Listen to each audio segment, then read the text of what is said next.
Salut à tous, vous l'avez sûrement vu ces derniers jours, la gendarmerie nationale française a commandé 26 A110 purs pour remplacer leur vieillissante Mégane RS. Alors je suis à la fois assez pressé de les voir sur la route, et à la fois pas du tout pressé de les voir sur la route. J'ai jamais eu la chance de me faire arrêter par la Mégane RS, j'espère ne pas non plus avoir la chance de me faire arrêter par une de leurs Alpines.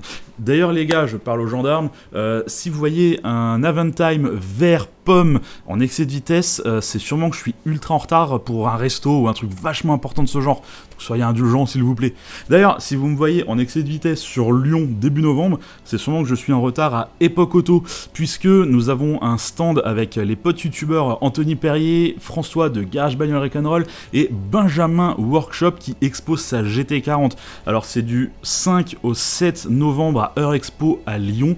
Venez nous y voir si ça vous tente. On a vraiment envie de discuter bagnole avec vous, on sera là pour ça, on est là pour vous rencontrer, donc venez-y. Et si ça vous tente de gagner des places, sachez que j'en fais gagner 2 sur mon Instagram, donc le lien est dans la description en dessous, dans un commentaire, etc. Tout y est expliqué, vous allez voir, c'est ultra simple pour gagner, donc autant tenter sa chance.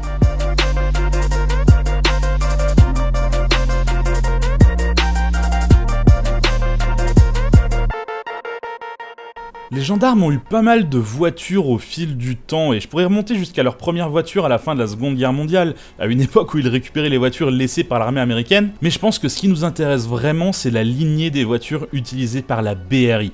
Toujours les modèles les plus puissants, les plus sportifs de ce qui était disponible chez nos constructeurs français. Aujourd'hui, ce sont les toutes nouvelles Alpine A110. Juste avant, la plupart d'entre vous s'en souviennent, c'était des Mégane RS. Et encore avant, ça commence déjà à devenir un peu flou pour certains d'entre vous. Alors, je vous propose de reprendre la liste depuis le début. On retourne directement dans les années 60 à la création même de la brigade d'intervention rapide. Leur première voiture en 1966 fait à peine 105 chevaux, c'est un 1300 cm3, mais tout de même 200 km/h de vitesse de pointe. Il s'agit d'une Matra Jet 6, motorisée par le 4 cylindres de la Renault 8 Gordini. Bon, elle est quand même plus équilibrée que la R8, puisqu'ici le moteur est en position centrale arrière et également plus légère grâce à sa monocoque en fibre de verre. Alors cette voiture a surtout été choisie pour agir sur la toute nouvelle autoroute ouverte en 1967 entre Lille et Paris. Bon, ils sont pas vraiment là pour faire respecter les limitations de vitesse puisque celles-ci ne seront mises en place qu'en 1973. À cette époque, vous pouviez rouler à la vitesse que vous vouliez, tant que vous gardiez le contrôle du véhicule. Mais la BRI était tout de même nécessaire pour sanctionner toutes les autres infractions au code de la route, et compte tenu de la non-limite de vitesse, il fallait une voiture relativement puissante. Et ouais, il fallait pouvoir attraper les contrevenants qui roulaient en grosse allemande ou italienne. La petite française avait malheureusement du mal à tenir la cadence, surtout par manque de stabilité à haute vitesse. Bon, la gendarmerie n'a donc eu que 4 Matra Jet avant de choisir plutôt de se doter de la fameuse Alpine A110 première du nom. Et ouais, finalement reprendre la nouvelle A110 aujourd'hui, c'est un véritable retour aux sources. À l'époque, le choix entre la Matra et l'Alpine était assez évident. L'Alpine était plus stable, plus agile, plus agréable à vivre finalement. Et pour un outil de travail dans lequel tu vas passer le plus clair de ton temps, c'est pas plus mal que ce soit agréable à vivre. Sur certaines images, on voit une différence assez notable de teinte entre la Matra et l'Alpine. En fait, l'explication est toute simple, ce sont des couleurs constructeurs disponibles au catalogue. Il n'était clairement pas rentable de faire repeindre les voitures d'une couleur gendarmerie officielle. Donc on prenait ce qui s'en rapprochait le plus au catalogue, un bleu foncé quelconque. Et c'est comme ça qu'en 1970, la gendarmerie s'est retrouvée avec une couleur assez cool pour ses Citroën SM, le bleu Brégançon, qui est une des plus jolies couleurs de la SM selon moi, et qui est la couleur la plus bleue du catalogue selon la gendarmerie.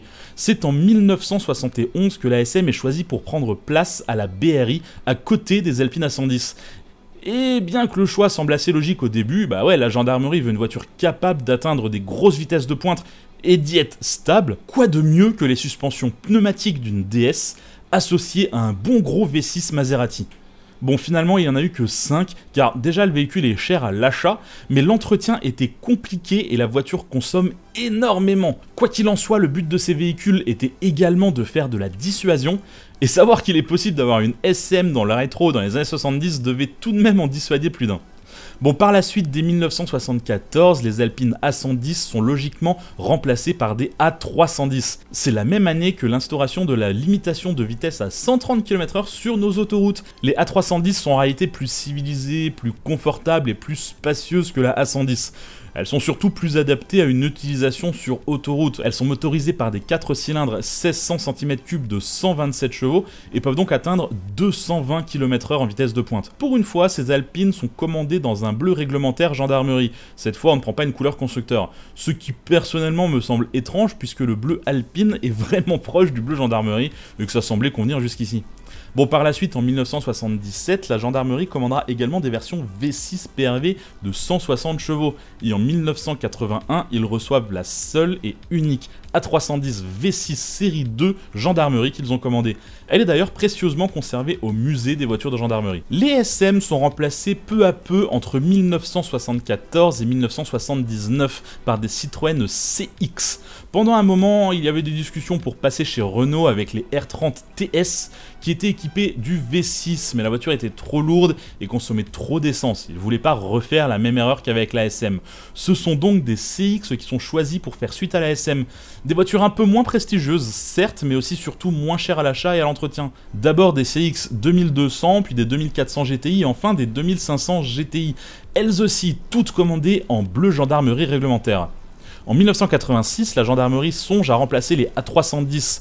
Alpine fait du forcing en prêtant pendant un an 8 exemplaires d'Alpine GTA. Bon, la voiture ne parvient pas à convaincre la gendarmerie qui est déçue de la tenue de route de cette nouvelle version. Les 8 exemplaires sont donc rendus dès 1987 et elles sont définitivement remplacées en 1992 par des Renault 21 Turbo, motorisés par un 2 litres turbo de 175 chevaux. Elle a une vitesse de pointe de 227 km/h et ils en auront 33 exemplaires. Bon, c'est un peu étrange de remplacer une GT par une berline, vous allez me dire, mais en même temps, à cette époque-là, les petits coupés se faisaient rares en France, et il faut dire que les 33 Renault 21 de la BRI étaient en version quadra, donc les versions 4 roues motrices, qui en faisaient de véritables armes, que ce soit sur petite route ou sur autoroute. Ces R21 étaient commandées en bleu gendarmerie, mais elles arborent également pour la première fois une vraie livrée spécifique. En effet, jusque maintenant, nous avions un simple lettrage sur le côté, mais dès les R21, nous avons de vraies bandes, ainsi que les zébras sur la face avant et à l'arrière. Pour remplacer les R21 Turbo, à la base, ils ont tenté les 405 MI16 en 4 cylindres, 16 soupapes de 160 chevaux. Qui ne s'est pas avérée suffisamment performante. Ils se sont donc plutôt penchés sur la version T16, qui reprend le 2 litres de la MI16, mais avec un turbo qui porte la puissance à 200 chevaux, et également un système 4 roues motrices, comme sur leur ancienne 21 Turbo Quadra.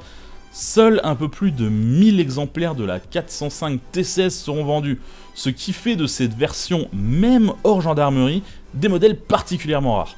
Par la suite, en 1997, la BRI se dote d'une voiture plus compacte et moins puissante. Ils abandonnent aussi l'idée de bénéficier d'une transmission intégrale, puisqu'ils passent sur la 306 S16 de 167 chevaux. C'est une voiture plus simple, plus fiable, mais surtout moins onéreuse et moins lourde. En effet, cette 306 fait un peu plus de 100 kg de moins que la 405. Cette voiture a une place toute particulière dans mon cœur, puisque ma première voiture était une 306. Bon, c'était pas une S16, mais j'avais quand même le châssis de la 306, donc ça m'a permis de m'amuser pendant mes premières années de permis. La BRI commande 80 véhicules, ils seront livrés dès 1997 jusque dans les années 2000 et elles resteront en service jusqu'en 2006 environ pour être remplacées par la première voiture de la BRI qui n'est pas une voiture française. En effet, beaucoup d'entre vous s'en souviennent, ça avait fait grand bruit à l'époque, la BRI va se fournir au Japon. Ils commandent 63 Subaru Impreza WRX. Quelque part, c'est un retour aux sources avec la transmission intégrale, mais également un retour aux couleurs constructeurs, puisque c'est bien un bleu Subaru sur ces voitures, et non pas un bleu gendarmerie réglementaire. Alors j'imagine qu'il était compliqué et donc plus onéreux de demander aux constructeurs japonais de réaliser une peinture spécifique pour ces modèles de la gendarmerie française. Ces voitures ne sont pas directement livrées aux constructeurs à la BRI, mais elles passent d'abord chez Gruo pour quelques modifications spécifiques. Alors, c'est pas des modifications au niveau motorisation, comme la rumeur le disait à l'époque, Mais c'est plutôt au niveau équipement, notamment avec le panneau lumineux sur la lunette arrière qui permet de passer des messages à la voiture que la gendarmerie compte arrêter. Il y avait 7 messages différents qu'on pouvait envoyer, notamment raccrochés, mais la plupart du temps c'était le fameux « suivez-moi » qui apparaissait et qui vous donnait des sueurs froides. Ça donne quelques mauvais souvenirs à certains d'entre vous derrière votre écran, je le sens d'ici. En 2010, c'est le passage aux fameuses Renault Mégane RS. Vous les avez forcément vues, et encore une fois, certains d'entre vous ont dû se faire arrêté par ces Mégane RS. La BRI en a eu 64 en livraison dès 2011. Et pour la Mégane RS, ce n'était pas une rumeur. Elles ont bel et bien bénéficié d'une petite reprogrammation moteur qui faisait passer la puissance de 250 à 260 chevaux. Il ne fallait pas avoir une reprogrammation trop violente puisque les voitures de la BRI doivent tenir aussi bien que des voitures d'origine. En effet, les voitures ne sont réformées qu'après environ 250 000 km, parfois beaucoup plus. Bon, je vous vois déjà venir dans les commentaires pour me dire que une Renault, ça tient pas 250 000 km si elle est utilisée déjà normalement. Donc là, en plus, on parle de gendarmes qui font une reprogrammation et qui tapent dedans en faisant des accélérations de malade pour rattraper des mecs. Vous allez me dire que forcément, la voiture va être claquée au bout de 100 000 km. Et bah, sachez que j'ai vu une de ces Mégane RS sur Metz il y a pas longtemps, elle était en exposition et elle avait plus de 400 000 km. Alors forcément, l'intérieur était défoncé, la carrosserie était abîmée, les feux étaient jaunis, mais la voiture tournait avec 400 000 bornes. Non, franchement, les Mégane 3 RS, c'était des sacrées bagnoles. Si vous en avez une, gardez-la, je pense que ça peut prendre un peu de cote. Bon, voilà qui conclut notre rétrospective sur les voitures de la BRI, qui d'ailleurs maintenant s'appelle ERI pour équipe rapide d'intervention. Désormais, ils ont commandé 26 nouvelles Alpine A110 pures qu'on va normalement bientôt voir sur la route. Pour ceux qui ont un petit peu suivi les news, vous allez me dire, mais attends, ils devaient pas avoir des Seat Leon Cupra à un moment ? Alors effectivement, il y avait un énorme contrat qui avait été signé sur 3 ans, comme quoi toutes les voitures de la gendarmerie devaient être des Seat. D'ailleurs, il y avait même 17 Leon Cupra qui ont été livrés. Mais le général de l'armée, Christian Rodriguez, a exprimé son mécontentement sur le fait que ce ne soit pas une marque française qui ait été choisie. Donc il a dit à Seat de remballer leur bagnole et qu'ils allaient commander des françaises pour la ERI. Alors étant donné que le 17 Leon Cupra ont déjà été livrés, la gendarmerie va les utiliser, mais normalement le contrat ne va pas aller plus loin. Alors comme je vous le disais, c'est un contrat de 3 ans qui a été remporté par Seat. Normalement c'est un contrat qui est quand même assez dur à casser, là pourtant il a été cassé. À mon avis, ça a dû nous coûter quand même pas mal de fric. À mon avis, on ne le saura jamais, ça n'a pas dû être donné. Bon, cette vidéo est maintenant terminée, merci de l'avoir suivi jusqu'au bout. Comme d'habitude, je vous invite à en regarder d'autres et à vous abonner si ce n'est pas déjà fait. N'oubliez pas d'aller sur Instagram pour le concours Époque Auto. Allez, bye bye.